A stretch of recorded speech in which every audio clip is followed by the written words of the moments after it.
So boom, wagwan bruv. Welcome back to another installment of Edutainment, the place where you are laughing, being entertained, but most importantly, where you are learning something that you can apply to your own personal life and make it better.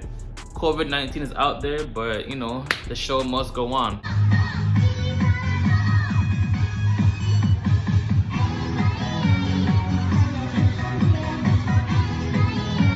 Honestly, what I would recommend anybody out there to do is to avoid the habit of putting emergency expenses on your credit card.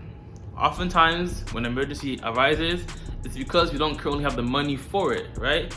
So if you don't currently have the money for it, or any foreseeable income coming in to pay for that cost, it does not make sense to use a credit card for that emergency. Have $1,000 in your savings account and avoid using a credit card, especially for any like tire, car breakdown, or whatever it is. Perhaps if the emergency involves a life or death situation and you have to use a credit card, I suppose. But avoid using a credit card for emergency situations. Honestly, you should avoid using a credit card entirely until you have a proper grasp on your finances. But I'm sure some of y'all still enjoy using credit cards, getting the cash back, stuff like that. But if you are in debt, here's how to pay off your credit card debt as fast as possible. ASAP, no Rocky. Let's get into it. Hey y'all, it's Tess and this is Wonder Wealthy. Welcome back to my channel. Today we're going to be talking about how to pay off your credit cards so you can finally be out of debt for good. I have 8 steps for you today, plus a couple of bonuses, so let's dive on in. Number 1 is to stop spending money on your credit cards. Cut your card up if you have to, or freeze it in a block of ice. Whatever you do, just get it out of your reach, out of your wallet, so you aren't tempted to spend on it when you're in a store. Keep in mind though, like I've said before, right? It doesn't make sense to have a credit card on hand. It's a weapon. It is a weapon. High key and low key is a weapon. Remember, with great power comes great responsibility. But it doesn't make sense to be using a credit card if you never even built up the habit of saving, right? My goal, my advice, or my insight is to always build up the habit of saving $1,000 in your savings account first, paying off any current debts you have, and then if you so choose to, get a credit card. But a lot of people will get a credit card before they have any significant amount of money in their savings account. So they're building the habit, the financial habit of spending rather than saving, or using that money they save to make more money. So that's something to think about. there is also online shopping, and cards are often saved in those online shopping carts. So make sure you go into the ones that are most tempting to you. Perhaps it's Amazon or Target or another online store, and delete your credit card number from the shopping cart in that online shopping portal. This will ensure that you aren't adding to any balances and you can freeze your spending right here, right now. Step number 2 is to switch to an all cash budget. Now you can actually go to the ATM and take out the cash that you need to spend this week, or you can just use your debit card and you'll be seeing the money withdrawing from your bank account as you spend it. This again will ensure that you're no longer adding to the balances on your credit cards, and those balances will stay the same. You can focus on paying those off, and then your lifestyle and the expenses that you incur on a day-to-day and week-to-week basis are going to have to fit into what money you actually have. Exactly. If you have any current credit card balance that you are carrying over, stop using your credit card in its entirety. Like, stop it, throw it away for a bit, put it in somewhere that you won't see it often, and focus all your energy and time on paying that shit off. Especially get into the habit of checking your bank account every single day. Every single day, just check your bank account just to see where you're at, to see where your financial health is at, right?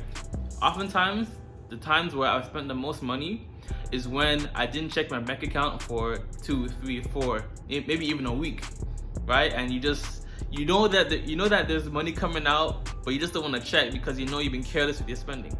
But you won't be careless if you're constantly keeping tabs of what's coming in and out in your bank account. Number 3 is to call up your credit card companies and try to negotiate a lower interest rate. Oftentimes it works for you to call the company and threaten that you're going to close down the card. Most credit card companies don't want you to do that, so they will try to negotiate with you. They can often reduce the annual fee that you're paying on the card, which would be excellent. They can also possibly lower the interest rate. Now, you're not actually going to close down the card because that can have a big impact on your credit score in a negative way, so don't do that, but try to negotiate and get that interest rate down, because that means the lower amount of interest rate you pay, the lower amount of money you're going to be paying in order to pay off your debt in the long run. You can also use an honest approach and just tell them you're trying to get your debt under control, and it would be really helpful for you to get a lower rate and see if that will work too, but just use these different negotiation tactics to get that interest rate as low as possible on each of your cards. Closed mouth don't get fed. It's simple as that.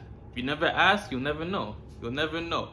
Number 4 is to get a piece of paper or a spreadsheet and write down all of your debts in order of priority. And priority meaning when you want to pay them off. So the first debt you have on the paper will be the first one you want to pay off. You can use different methods and debt payoff strategies to tackle your debt, and that will determine which order you place them in. So go ahead and check out this video that explains the different debt payoff methods. And if you want to know how I use one of my all-time favorite tools and calculators for debt reduction with my clients that utilize these various methods, you can click on the link below. I have a free training for you that will walk you through how I use that special calculator, and you can go download the calculator and use the training to get rid of your debt as soon as possible. But what you want to do is get your debts down in front of you so you get a full picture of what your debt looks like. You're going to write down the name of the people or the creditor that you owe money to, the amount of money you owe, so that would be the balance, the interest rate tied to that debt, and then the minimum payment that you're required to make on that debt. You can also write down next to the minimum payment what the actual amount of money you're paying is, but make sure that you have the minimum down because that is the number that you absolutely have to be paying towards each one of your credit cards in order to make sure you're going to pay off your debt as soon as possible. Paying more is obviously a good thing, so go ahead and keep paying more if you can afford it. But you need to make sure that you're making your minimum payments on all of your credit cards so you don't encounter any sort of fees or additional interest that could add to the amount of money that you owe. Once you have your debts all written down, then we're going to move on to number 5, which is to review your expenses and try to find room in your budget to make additional payments towards your debt. Now, when you review your expenses, you're going to look at a month or a couple months worth of spending. So maybe you pull your credit cards or your bank account statements to see what money is going out and to what.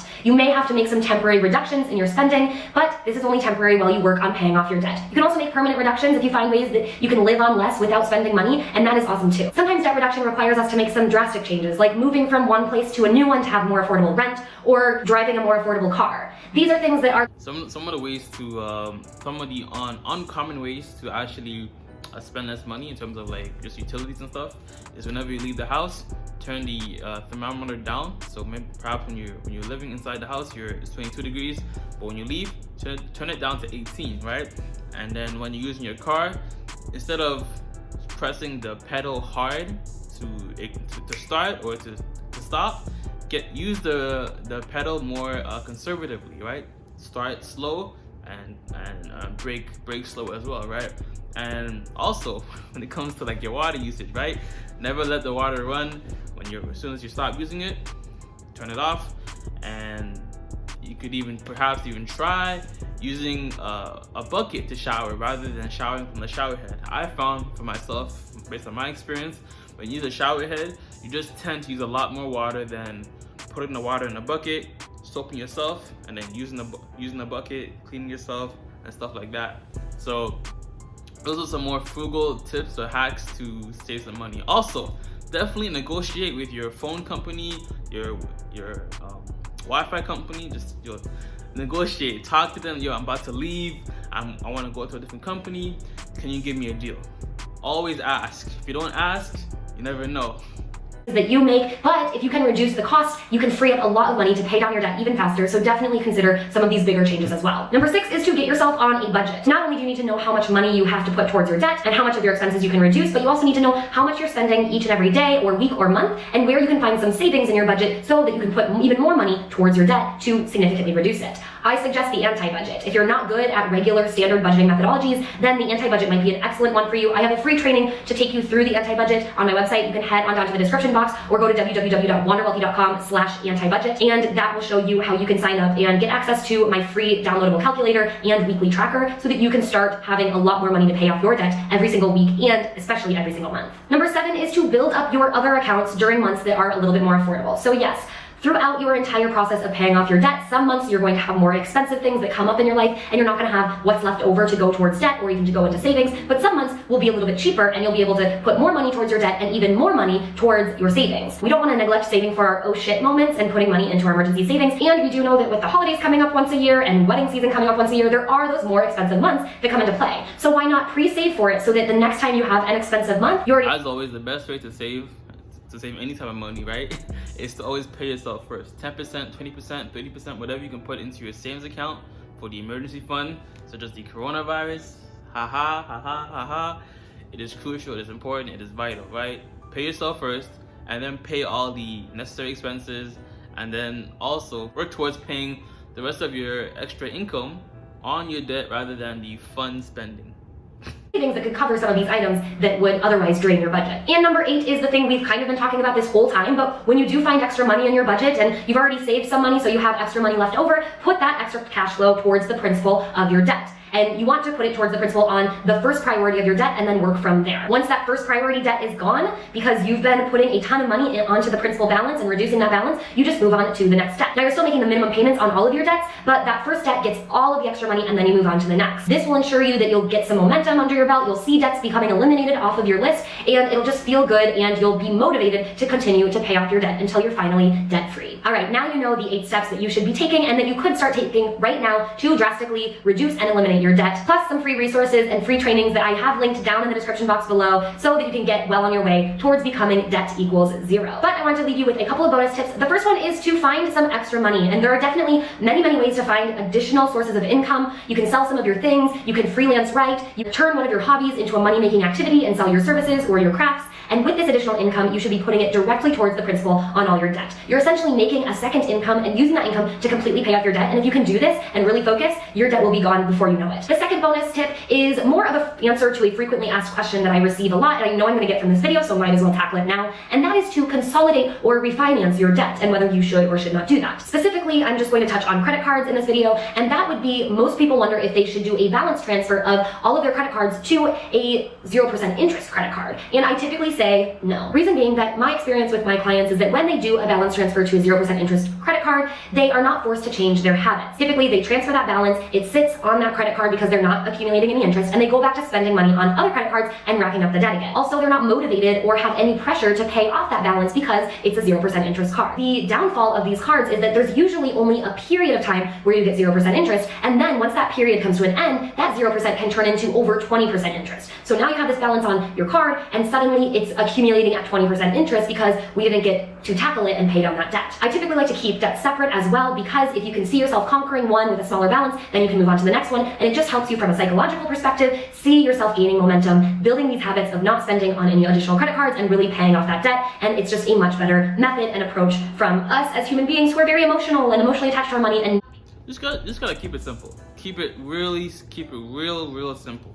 Line up all your debts, all the debt that you owe, smallest to largest, with all the percentages and stuff like that. And then look at your expenses, right? You paying yourself first, which is an expense, paying your utilities, mortgage or rent, then all the minimum payments on those credit cards, and then attacking any of the extra income from your regular income and from your side hustle towards the lowest part of your debt, so you can start seeing the number go down and down in terms of your total amount of credit card debt.